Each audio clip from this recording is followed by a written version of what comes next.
The internet is kind of like a massive iceberg floating in the ocean.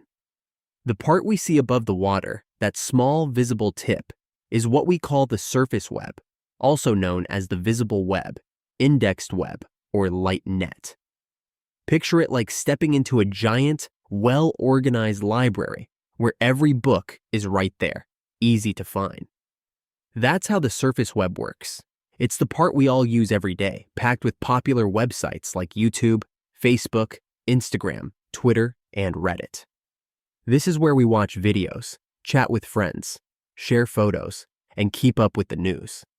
But if this surface web is just the tip of the iceberg, what's going on with the other 90% that's hidden beneath the water? That's the part of the internet most people don't see or even think about, the deep web and the mysterious dark web. In the bergie web, you come across things that aren't part of your everyday internet experience. This is where you'll find websites that are hidden from regular search engines, like piracy sites, where you can stream movies or download games, and sites that might be blocked in certain countries. For example, if you're in China and YouTube is restricted, the bergie web is where you could still access those platforms. Now, while these sites may seem like a big deal, they're just scratching the surface compared to what lies even deeper. Getting to the bergie web isn't as simple as typing a few words into Google. You'll usually need special software or know the exact web address, since these sites aren't officially part of the searchable internet. It's a bit more effort, but for those looking to step outside the bounds of the visible web, it's the next stop. For example, unlisted YouTube videos fall into this category because you can't search for them. They're hidden unless you have the direct link. The bergie web sits in a bit of a gray zone. It's not as dark or mysterious as the deeper parts of the internet, but it's also not as visible as the everyday websites we all use. While it's not usually illegal, it's a space where you might find content that's less regulated or restricted. Now, the dark web is where things get a lot more secretive and complicated. Most of us have heard of it, but few really understand what goes on there. The dark web exists on top of the regular internet, but you can't just open your browser and find it. To access it, you need special software like Tor, because the sites and information there are hidden and protected by layers of encryption. Anonymity is a big deal in the dark web, which makes it a haven for people who want to protect their privacy. But it's also why some people use it for more questionable or illegal activities. One of the main ways to access the dark web is through the Tor browser, which is part of the Onion router or the Tor network. Think of it like sending a letter through a complex maze of tunnels, where only the start and end points are known, but the path in between is a mystery. That's how Tor works. It bounces your connection through multiple encrypted layers, making it nearly impossible to trace your online activity, much like peeling layers of an onion. This setup offers strong privacy protection. The dark web isn't some lawless land. Law enforcement agencies are very much involved, actively tracking down illegal activities, shutting down shady websites, and prosecuting those engaging in criminal acts. Accessing the dark web itself isn't illegal, just like walking into a hidden room isn't a crime. But it's what you find and engage with inside that could lead you into trouble. It's a bit like reaching into a cookie jar full of illegal cookies. But now, let's dive into what you'll actually find on the dark web. You might be surprised to learn that personal information is sold pretty cheaply there. Things like credit card details, online banking logins, or even accounts for services like Uber and Netflix can be bought for shockingly low prices. On the other hand, more serious items like fake passports can cost thousands of dollars. What's even crazier is that dark web marketplaces operate much like the ones you're familiar with. There are ratings and reviews, almost like a shady version of eBay or Amazon. You'll even find hacking services for hire. Basically, you can pull up a site, pay someone, and have them hack something for you, which takes the criminal activity to another level. These hackers claim they can do everything from breaking into people's accounts and crashing websites with DDoS attacks to even framing individuals by secretly planning illegal content on their computers. And they manage all this while hiding behind the cloak of anonymity provided by cryptocurrencies like Bitcoin, making the whole operation feel even more sneaky and underground. Needless to say, it's definitely not a good idea to get involved with these kinds of sites. It's one thing to be curious about the darker corners of the internet, but actually using these services is a completely different ballgame. It can land you in serious trouble with the law and create a mess in your personal life. Then there's the world of stolen bank cards and counterfeit money sites. But honestly, that's another rabbit hole we won't even dive into. Just know that it exists, and it's best to steer clear. The Silk Road marketplace grew quickly, far beyond what Ross Ulbricht initially imagined. Its success attracted not only a growing number of users, but also the attention of law enforcement. You see, to his friends and family, Ulbricht was just a driven entrepreneur.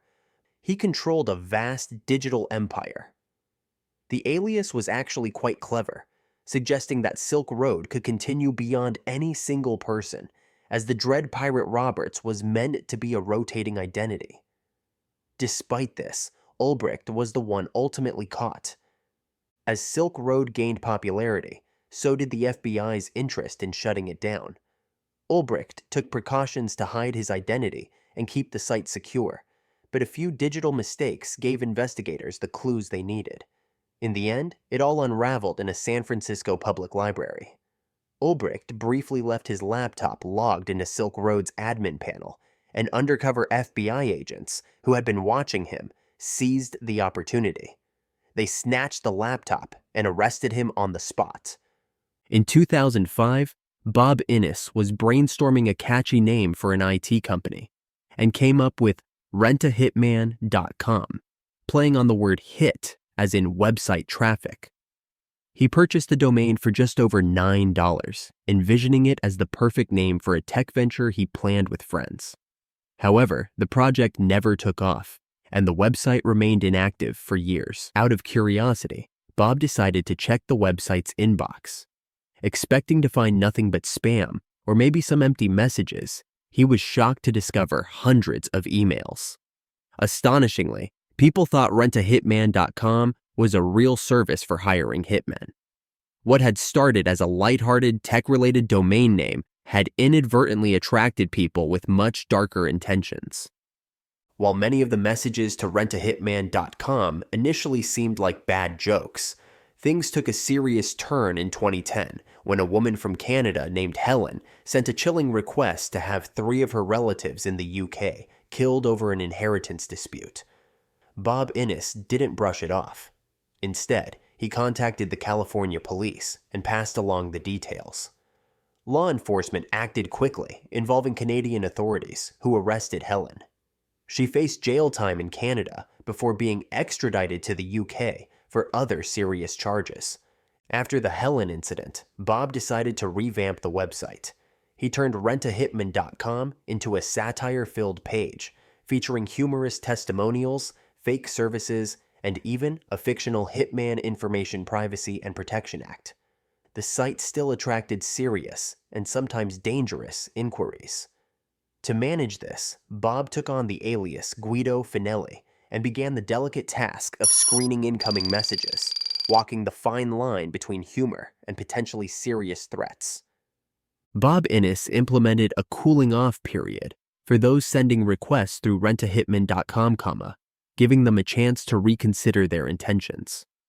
However, when the messages persisted or became particularly alarming, he would forward them to law enforcement. In an unexpected twist, this parody website transformed into a useful tool for catching people with harmful or criminal intent. Law enforcement agencies have long been working to clean up the dark web, successfully shutting down major illegal markets and arresting numerous individuals involved in criminal activities.